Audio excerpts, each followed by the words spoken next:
Hi friends, मैं आप लोगों का इस चैनल के ऊपर फिर से स्वागत करता हूं। सो फ्रेंड्स, हम लोगों ने एसी सर्किट जो हम पढ़ रहे थे उसमें हम आरएलसी सीरीज सर्किट भी पढ़ लिए थे और उसमें आरएल सर्किट आरसी सर्किट हमने पढ़ लिया था। ठीक है। अब हम पढ़ेंगे आरएल सी सीरीज सर्किट का रेजोनेंस सर्किट पढ़ेंगे। ठीक है। रेजोनेंस सर्किट होता क्या है, किस कंडीशन में रेजोनेंस कहलाते हैं। ठीक है। तो इसकी परिभाषा अगर हम देखते हैं तो रेजोनेंस आरएलसी सीरीज सर्किट में आर एल एंड सी, ठीक है, ये ऐसा रहेगा, रेजिस्टेंस रहेगा और यहाँ पे एल रहेगा और यहाँ सी रहेगा। ठीक है। इस प्रकार ये रहेगा हमारे पास और ये सप्लाई वोल्टेज यहाँ पे दी जाएगी। ठीक है। ये है आर एल एंड सी, इसलिए हम सीरीज में इसको आरएलसी सर्किट कहते हैं। लेकिन इसमें क्या रहता है, जैसे एक्स एल में रिलेक्टिव इंडक्टेंस और एक्स सी में कैपेसिटिव रिएक्टेंस, ये रहेगा हमारे पास। दोनों बराबर होने की कंडीशन में क्या रहेगा, रेजोनेंस सर्किट कहलाता है। ठीक है। क्या रहेगा सर्किट में, जब एक्स इंडक्टिव रिएक्टेंस और कैपेसिटिव रिएक्टेंस जब बराबर रहते हैं तो ये हमारे पास रेजोनेंस सर्किट कहलाती है। ठीक है। और फ्रीक्वेंसी, रेजोनेंस सर्किट में फ्रीक्वेंसी का मान कैसे, ये जो रहता है ये किस तरह से आता है, इसको भी हम देखेंगे। जैसे कि एक्स एल बराबर एक्स सी होता है, तो एक्स एल के बराबर में क्या रहेगा, 2 पाई एफ एल रहेगा। ठीक है। और एक्स सी बराबर क्या रहेगा, मैं आपको यहाँ पे बताता हूँ। एक्स सी बराबर रहेगा 1/2 पाई एफ एंड सी। ठीक है। तो इसमें दोनों में इसका मान अगर हम रखते हैं, ठीक है, अगर हम इसका मान रखेंगे तो ये हमारे पास निकल आएगा। जैसे कि मैं आपको इधर करके इसको बताता हूँ यहाँ पे। ठीक है। X L is equal to X C, तो इसका मान क्या है, 2 पाई एफ एंड एल, 1 अपन इसका एक्स सी का मान 1/2 पाई एफ सी होता है। ठीक है। अब हमें फ्रीक्वेंसी निकालना है। ठीक है। तो हम क्या करेंगे, फ्रीक्वेंसी निकालने के लिए इधर हम जो सेम है, जैसे 2 पाई एफ है, ठीक है, इंटू 2 पाई एफ बराबर में क्या कर लेंगे हम, 1/एल एंड सी कर लेंगे। ये सी इधर ले आए। ठीक है। दो हमारे पास ये क्या है, फ्रीक्वेंसी दो है, तो फ्रीक्वेंसी का या तो स्क्वायर कर लो, बराबर में इसका हम करेंगे, दोनों का गुना करेंगे तो क्या आ जाएगा हमारे पास, ये आ जाएगा हमारे पास 1/2 पाई का स्क्वायर रहेगा, ये इसका स्क्वायर रहेगा और एल और सी रहेगा। ठीक है। इसको हम अंडर रूट में करेंगे तो एफ बराबर में हम क्या कर लेंगे इसको, आ, ये अंडर रूट में आएगा, इधर ऊपर कर लेंगे। फिर 2 पाई का स्क्वायर में है तो स्क्वायर और एल सी, तो ये और ये बाहर आ जाएगी, तो इसमें क्या है, 2 pi under root L and C, 1 अपन ऐसे आएगा, ये फ्रीक्वेंसी इस तरह से आ जाएगी। ठीक है। ये हमारा पर किस प्रकार आई, ये वाली फ्रीक्वेंसी इस तरह से हमारी ये फ्रीक्वेंसी आ जाएगी। ठीक है।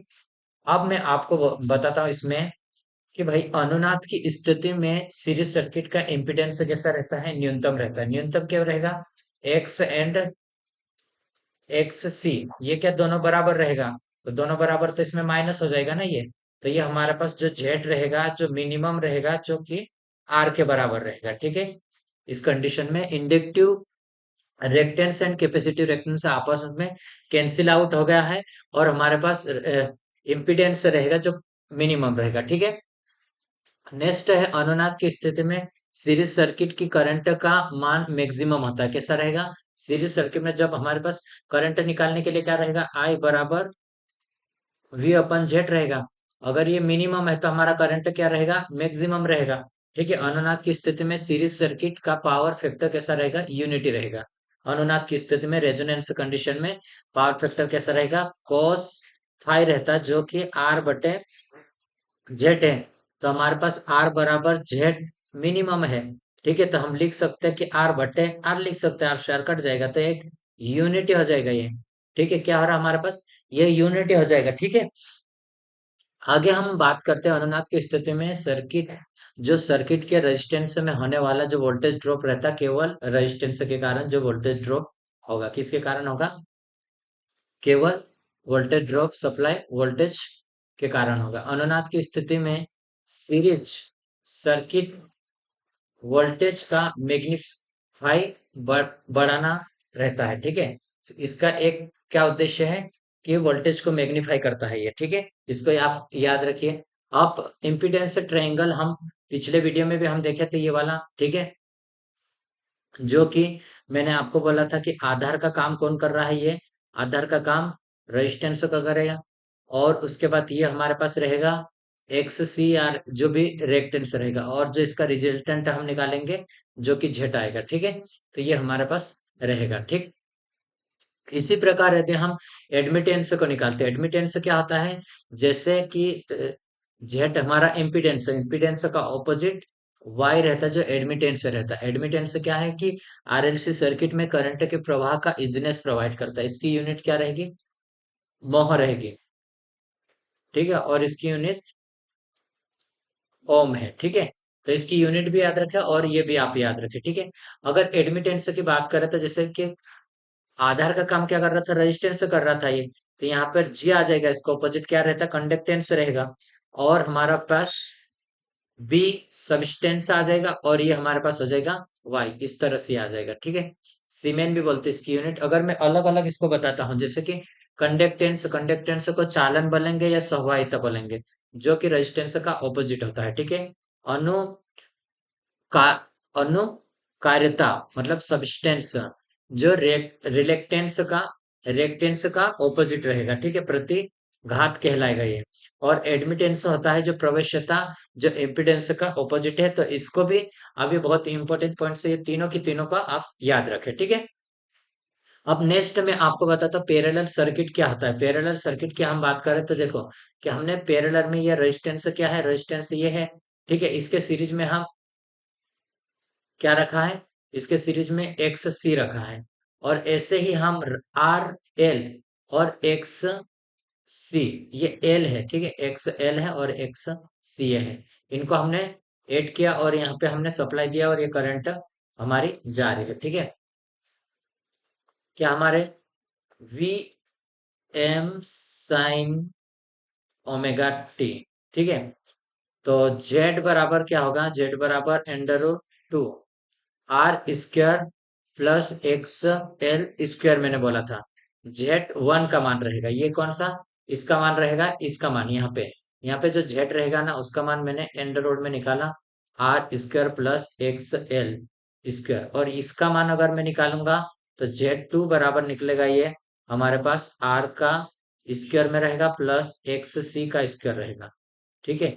ये हमारे पास स्क्वायर में रहेगा। तो आप ये हमारे पास आ गया। उसके बाद हम देखेंगे कि हम करंट किस तरह से निकालेंगे। करंट कैसे निकालेंगे, अगर आई आई इसमें निकालेंगे, यहाँ पे करंट क्या है, आई वन निकालना है ये वाला, ठीक है। तो ये आई वन हमारे पास आई आ जाएगा और ये आई टू हो जाएगा। तो हमारे पास अगर करंट निकालना तो आई वन बराबर वी, जो वोल्टेज है यहाँ पर वो यहाँ सेम रहेगा, ठीक है, वी बटे क्या रहेगा, जेड वन रहेगा। इसी प्रकार यहाँ पे निकालेंगे तो आई टू बराबर वी बटे जेड टू आ जाएगा, ठीक है। ये हमारे पास रहेगा। ये फर्स्ट वाला हो गया, इसका एंगल भी निकाल सकते हैं हम, एक्सएल बटे आर वन है ये, ठीक है। और पावर फैक्टर निकालने के लिए तो हमारे पास ये रहेगा फार्मूला जो हम पिछले भी इसी में दिखाया वही है। और ब्रांच टू में अगर हम देखते हैं, ब्रांच टू में तो ये हमारे पास मैंने रेजिस्टेंस से निकाला और करंट निकालने के लिए ये बताया था। और फाई का मान अगर निकालते हैं हम, एंगल का मान निकालते हैं, तो टेन इनवर्स वन एक्स सी बटे आर हो जाएगा हमारे पास, ठीक है। और ये हमारे पास पावर फैक्टर निकालेंगे, ठीक है। अब हम पैरेलल सर्किट के अनुनाद कैसा होता है उसका हम देखेंगे, ठीक है। पैरेलल सर्किट में अनुनाद कैसा, ठीक है।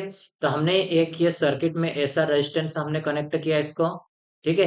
एक ये कनेक्ट रेजिस्टेंस किया, ठीक है, आर है ये। अब इसी के सीरीज में हमने इंडक्टेंस को कनेक्ट कर लिया, किसको कनेक्ट करा है, इंडक्टेंस को कनेक्ट कर लिया, ठीक है। और ये हम पैरेलल में कैपेसिटर को जोड़ दिए, तो ये पैरेलल रेजोनेंस रहेगा। आरएलसी सर्किट जो पैरेलल रहता है उसमें उसकी लाइन करंट में करंट प्रतिघाती अवयव का मान शून्य होता है तो वह सर्किट अनुनादी रहेगा। किसका? जब हमारा रहेगा, कौन सा मान शून्य होना चाहिए?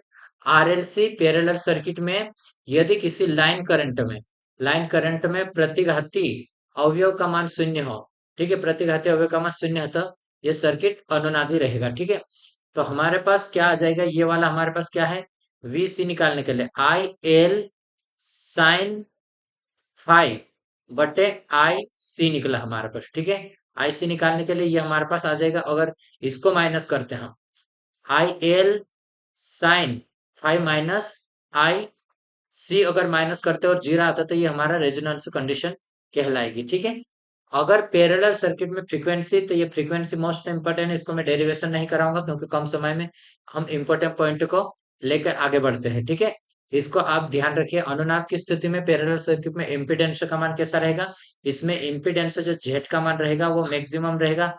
इस कंडीशन में हमारे पास करंट का मान कम से कम रहेगा। ठीक है, अगर जेड का मैक्सिमम मान निकालना है तो जेड का मैक्सिमम मान निकालने के लिए एक सूत्र है हमारे पास, L/CR होता है।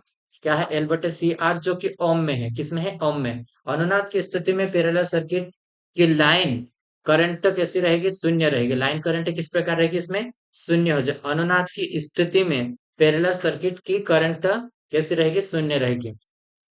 अनुनाद की स्थिति में पैरेलल सर्किट का पावर फैक्टर कैसा रहेगा? पैरेलल सर्किट का पावर फैक्टर हमारा यूनिटी रहेगा। जिस प्रकार सीरीज सर्किट अनुनाद रहती है, आरएलसी सीरीज अनुनाद में भी ऐसा ही रहता है। ठीक है, रेजोनेंस कंडीशन में आरएलसी रेजोनेंस में भी पावर फैक्टर कैसा है? यूनिटी है। ठीक है, पावर पैरेलल सर्किट में रेजोनेंस की स्थिति में करंट कैसी?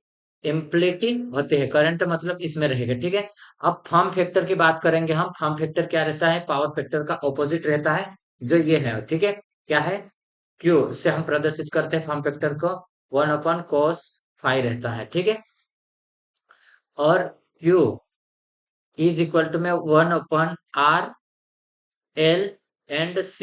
ये हमारे पास क्वालिटी फैक्टर आ गया। क्वालिटी फैक्टर की अलग अलग एक डेफिनेशन, ये सूत्र याद रखना, एक सूत्र ये याद रखना।